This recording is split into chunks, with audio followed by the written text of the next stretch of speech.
Capítulo final. Conclusión de la serie. La Iglesia Adventista del Séptimo Día tiene una relación grande y profunda con las profecías bíblicas. A causa de su entendimiento de esas profecías, los adventistas poseen una clara visión del futuro. Creen que Dios conoce el futuro y lo revela en visiones a sus profetas. Consideran también que el don de profecía es el medio usado por Dios para revelar acontecimientos y eventos históricos objetivos, explicar la relación entre el mundo y el pueblo elegido y, sobre todo, anunciar la llegada del reino de los cielos. Esa comprensión de la dimensión histórica y objetiva de las profecías estuvo en la base de las interpretaciones adventistas desde sus inicios. Por eso, al leer Apocalipsis 13:11, los primeros adventistas buscaban la identificación de un poder terrenal, real e histórico que pudiera cumplir el símbolo profético. La interpretación clara del símbolo no fue posible sino a partir de la estructura doctrinal amplia ya montada desde finales de la década de 1840, en la que el sábado como sello de Dios figuraba como un elemento central del panorama profético. En ese contexto, la visión de un clímax para el gran conflicto entre Cristo y Satanás, en el que el sábado se transformará en el símbolo de la lealtad y el domingo será la señal de la apostasía, colocó a los adventistas del Séptimo Día frente al único poder potencial para ejercer un papel de liderazgo y control sobre las demás naciones: Estados Unidos de América, nación fundada por protestantes guardadores del domingo. Ya temprano en la historia, el sábado fue visto por los adventistas desde esa perspectiva profética, funcionando como marca de separación entre los que sirven a Dios y los que rechazan su eterna ley. Frente a la conciencia del llamado divino para la proclamación de los tres mensajes angélicos, Apocalipsis 14 versículos del 6 al 10, y el mensaje del cuarto ángel en Apocalipsis 18, que anuncian la llegada del juicio divino y apelan a adorar al Dios creador de los cielos y de la tierra, los adventistas del Séptimo Día vieron al sábado como un memorial de la creación, al tiempo que el domingo se presentaba como una señal de rechazo al hecho histórico de la creación en 6 días narrado en Génesis. La aceptación del sábado como memorial de la creación también se transformó en una manera de reconocer que la raza humana cayó en pecado y que la historia camina inexorablemente hacia un final, con el juicio divino, el regreso de Cristo y el establecimiento del reino de Dios, inaugurado por un milenio de paz en el cielo. En contraste con esto, la aceptación del domingo significa la adhesión a una visión desarrollista de la historia que no solo niega la creación bíblica, sino también la caída y el plan de salvación basado en la cruz de Cristo. De esa forma, el sábado es un elemento vinculante de una cosmovisión y de una teología en la que Dios es el creador y el restaurador del ser humano. Por su parte, el domingo se transforma en el vínculo de otra cosmovisión, que se ajusta a la teoría evolucionista, donde la civilización humana está recorriendo un camino ascendente rumbo a un nuevo orden construido por las manos de los hombres. Según se demostró en este libro, la cultura y el modo de vida estadounidenses, es decir, un nuevo régimen sociopolítico fundado en el principio de la libertad, se presentan como una falsificación terrenal de la promesa apocalíptica de un nuevo cielo y una nueva tierra. Al pretender establecer un nuevo orden mundial en cumplimiento de la promesa divina, Estados Unidos se arroga el privilegio de ser una nación bajo el poder de Dios, divinamente elegida para un papel mesiánico en el mundo.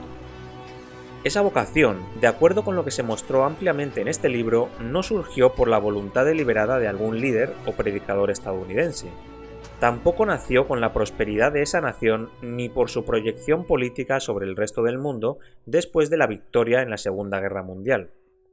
Ese sentido de misión y de imperio es el resultado de un proceso histórico y cultural en el que una identidad mesiánica fue siendo construida para esa nación, identificándola como el nuevo Israel, por cuyas manos las naciones deberían recibir las bendiciones de Dios en un régimen de libertad universal. Ese proceso histórico, a lo largo del cual esa identidad mesiánica fue construida para los Estados Unidos, conecta la cultura contemporánea de la República con los padres fundadores, los colonizadores puritanos, el descubridor Cristóbal Colón, Joaquín de Fiore y las narrativas bíblicas extraídas de las Sagradas Escrituras. A través de esos diferentes periodos se percibe una corriente extendida, cuyos eslabones, creencias religiosas sacadas de su contexto bíblico, así como ciertos mitos, encadenan los diversos textos de la cultura de esa nación y le atribuyen un destino histórico. Al colocarse delante del mundo como un poder esencial, por su ventaja moral y religiosa, Estados Unidos de América pretende, realmente, ser la encarnación del bien supremo. En las palabras de George Washington, Estados Unidos sería la Nueva Jerusalén, que desciende del cielo. Por causa de esa pretendida condición de nación divinamente nombrada, todos aquellos que se oponen a su poder o que sostengan una visión negativa sobre de él serán vistos como enemigos del nuevo orden y de la propia modernidad porque, en definitiva, se estarían oponiendo a Dios. En ese sentido, la interpretación profética adventista que vincula a los Estados Unidos con la bestia de dos cuernos del libro de Apocalipsis, apoyada en una lectura historicista de las profecías, coloca a los adventistas del séptimo día como una voz disidente y reprensora, en relación con el nuevo orden estadounidense. Sin embargo, por medio del conocimiento de las Sagradas Escrituras y de su clara visión profética, ellos van a desenmascarar el modelo de libertad y de desarrollo tecnológico y social del mundo moderno que se opone a la ley de Dios y a su palabra, al falsificar el reino de Dios. La llamada lectura literal de las Sagradas Escrituras, como la definen los teólogos liberales, en última instancia, puede ser el camino del mantenimiento de la creencia en la historicidad del relato bíblico y de la dimensión histórica y objetiva de las profecías. Mediante esa lectura, los fieles de Dios van a defender la creencia en una creación en 6 días y en el inminente regreso literal y visible de Cristo para poner un fin a los reinos de este mundo. Daniel 2, versículo 44. Esta lectura literal toma las Sagradas Escrituras como revelación de verdades objetivas y relato de acontecimientos históricos en oposición a la lectura realizada por la teología liberal que reduce la Biblia a meras narrativas mitológicas de valor apenas ético y moral. Por causa de esa interpretación, los adventistas del séptimo día han sido vistos por importantes pensadores protestantes como fundamentalistas e incluso como precursores de ideas que fundaron en el siglo XX la visión creacionista en oposición a la teoría evolucionista. El auge de la guerra del Imperio estadounidense y de sus aliados contra el terrorismo coincide con la creciente polarización del mundo cristiano en un ala creacionista, que mantiene la credibilidad del relato bíblico, y otra que adhiere a la teoría evolucionista con la que la cultura del nuevo orden mantiene estrechas relaciones. Al defender la creación en 6 días y al sábado como su memorial instituido por Dios, y al mismo tiempo rechazar el domingo como vínculo con el evolucionismo, el remanente fiel asume su postura en oposición a la falsificación del nuevo cielo y de la tierra nueva promovidos por el poder estadounidense. Este libro también mostró que la libertad como valor esencial del régimen estadounidense y como una dádiva que ese país pretende distribuir por todo el mundo no puede ser vista como la verdadera libertad proveniente de la presencia del Espíritu Santo. Al pretender establecer un reino de libertad a través de una escalada de guerras y conflictos, el poder estadounidense ha mostrado su otra cara, identificada con el dragón de Apocalipsis 13. Ya desde la eliminación de las culturas indígenas y del agresivo tratamiento que se les dio a otros colonos, la libertad y la felicidad como valores protestantes de la nación estadounidense no pudieron ocultar de forma absoluta la identidad de dragón latente en el poder imperial.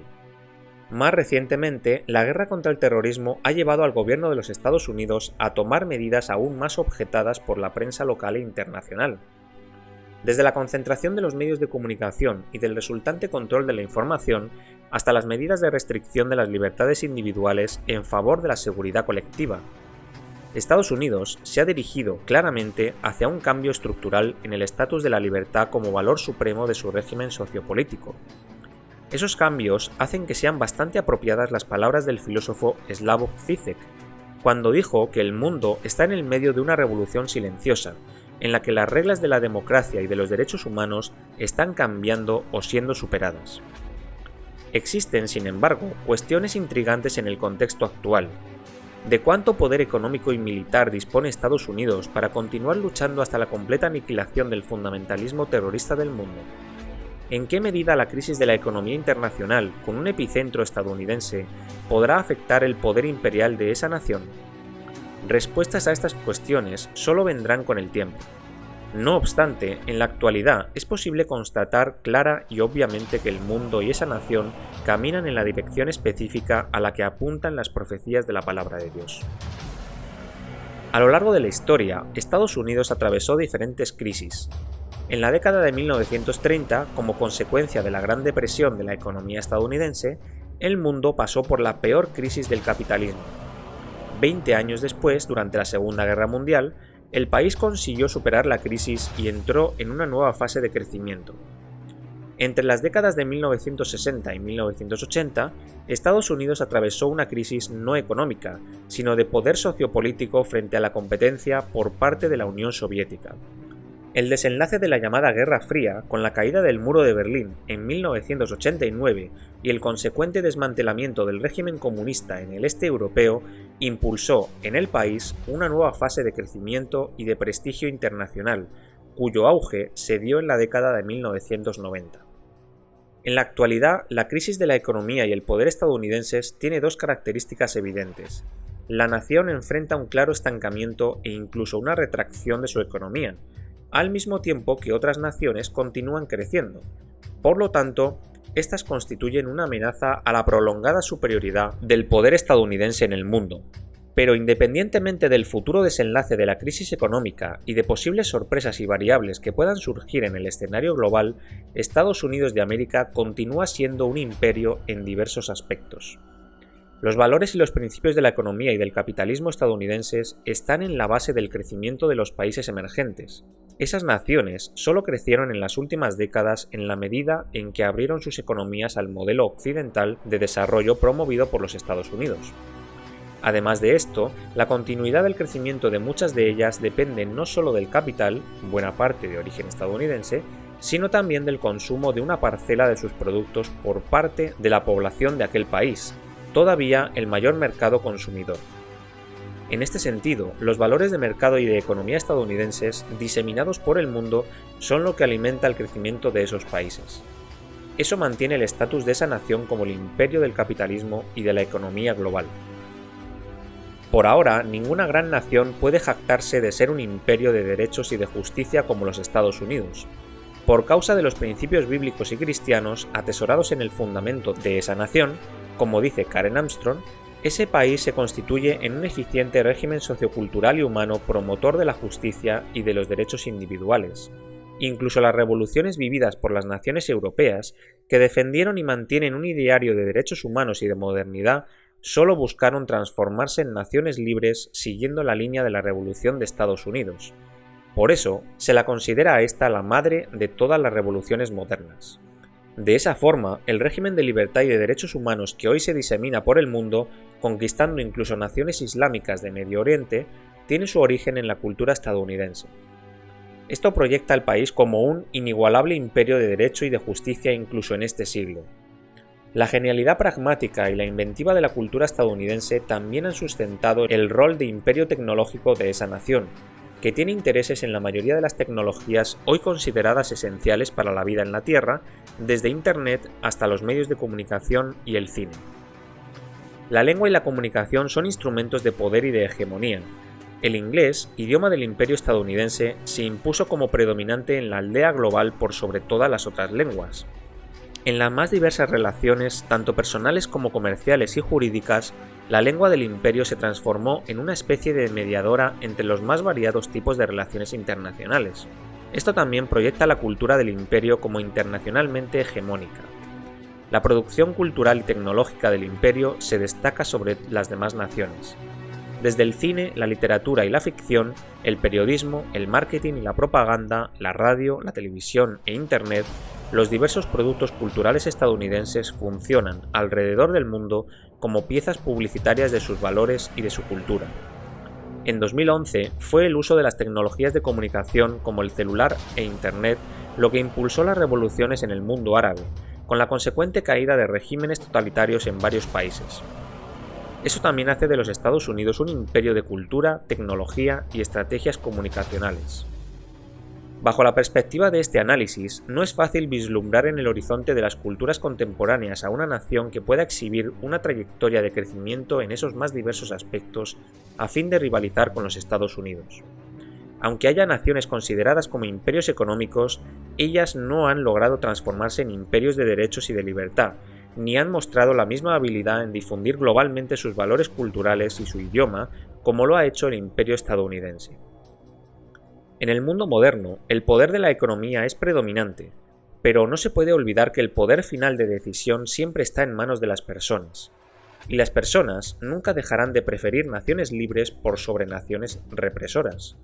En ese sentido, el poder del imperio estadounidense, fundado en la libertad individual, no parece encontrar competidor en el mundo contemporáneo. Sin embargo, hay todavía más seguridad en la inamovible palabra profética que en la lógica de las conjeturas temporales.